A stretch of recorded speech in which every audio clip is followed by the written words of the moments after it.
mo, buong pamilya ng first family ay, alam mo, may personal knowledge ka na sila ay nagpupulbura. Tama? Opo. Paano mo Opo. nasabi, Miss Cathy? Paano mo nasabi? Kasi noong nakaraan, sabi mo, inabutan ka ni Liza, inalok ka niya ng pulburon, sinabi niya sa'yo, do you want? Opo. Then, doon sa pangalawang interview mo kay Lorraine at kay attorney, sabi mo, buong pamilya. Paano ka nakakasiguro na buong pamilya?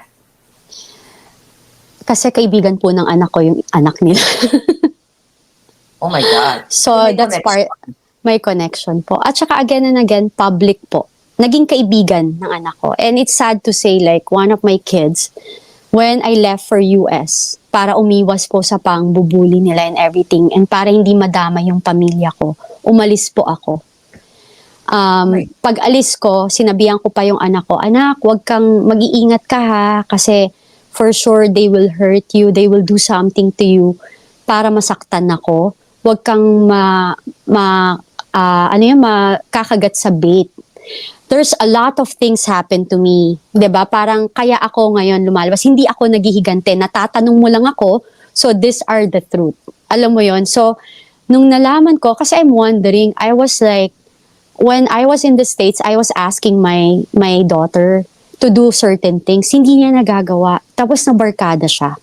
Alam mo yon. Then, like me, I'm exposed to those kind of people. You can easily see through. You can feel if there's something wrong. Alam mo 'di ba?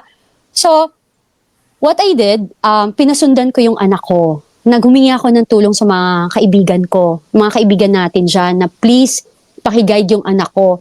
Tas nalaman ko talaga, nakita ko, sinabihan ko pa nga siya, pag hindi ka tumigil, ipaparade ko kayo. As in, nasa States ako nito. Alam, sinabi ko, ipaparade ko yan lahat. Sabi kong ganon. Tumigil ka kung ayaw mo madama yung mga kaibigan mo. So, alam mo yun, kaya yung mga tao nagtataka sila. Bakit? Grabe. Yeah, grabe yung pangyayari, no? So, ito pala, ikaw hindi ka na-influensyahan, hindi ka pumayag nung inalok ka ni Lisa Marcos. Ano yung anak mo, biktima? Tama ba ang pagkakaintindi ko? Opo. Tapos good thing po, parang less than a year lang yan siya. Kasi talagang, kapag nanay ka kasi, parang gagawin mo lahat. Parang, sabi ko nga, parang ano tayo, di ba? Mga lion. Alam mo yun, kapag naano yung anak natin, sinabi ko talaga, pag may nangyari sa mga anak ko, talagang warla to, sabog lahat. Alam mo yung ganyan, galit na galit ako. Kasi, chinek ko lahat kung sino yung nag-o-offer. Alam mo yung ganon. So, gusto kong linawin sa ating mga mamamayan. Right now, like 14,000 live viewers ang nanonood sa atin. Kailangan ma-aware yung tao. So, ibig mong sabihin na yung anak mo ay nasadlak sa ganong pulboronic activity at kasama sa mga pulboronic session na yon ang mga anak ni Bongbong Marcos at ni Liza Marcos. Sino, kung pwede mong pangalanan, or kung pwede lang, sino o tatlo bang anak, dalawang anak o isang anak lang? Dalawa.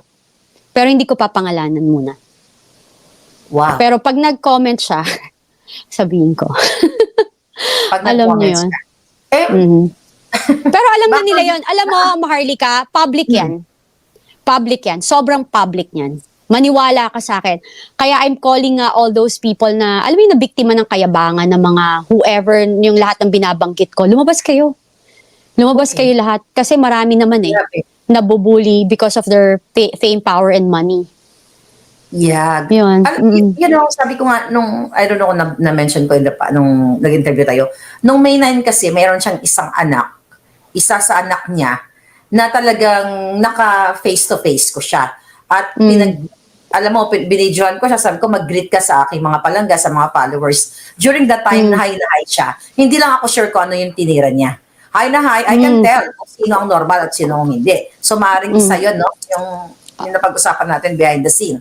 Oh my goodness. So, kung ang dalawa sa anak, maaring tama yung hinala ko, yung isa doon. Pero yung isa hindi mo na-witness.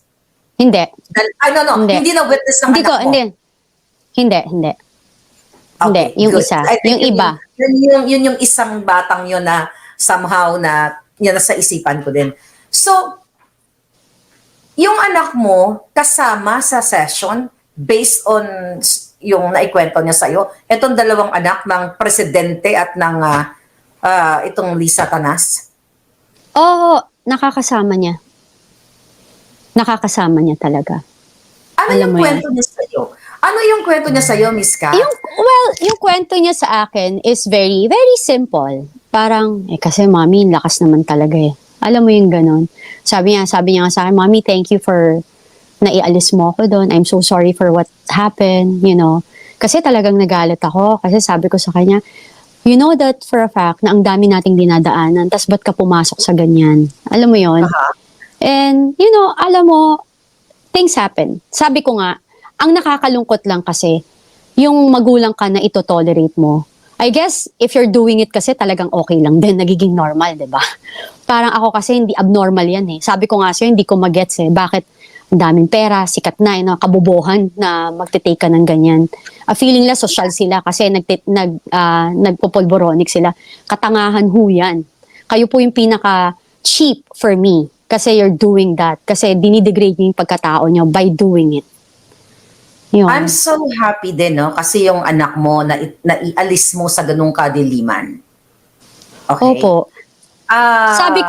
Nasabi ko din naman, 'di ba, sa interview ko, hindi maintindihan ng tao kung saan ako nanggagaling. Kasi kung hindi sila ako, hindi nila naranasan yung naranasan ko. Yun po yun. Grabe mga palangga, mga kababayan, hindi lang ang presidente, ang bangag, ang asawa at ang mga anak. Kaya nga sabi ko, ano ang ginagawa ng taong bayan? I think sila makakasagot niyan. Miss Cathy, may mga lumalabas na mga luma niyong pictures together with these beautiful celebrities. Okay? Tignan natin yung kanilang mga alindog. Alright? Tinitignan ko yung kanilang alindog. Magaganda talaga. Ikaw dito, kaganda. Ang ano mo dito, ang katabi mo dito, actually, idol ko to nung bata ako dito, ako nakaka-inspire sa kanya mga pananamit talaga. Sinabi ko naman to pa ulit-ulit. Ikaw,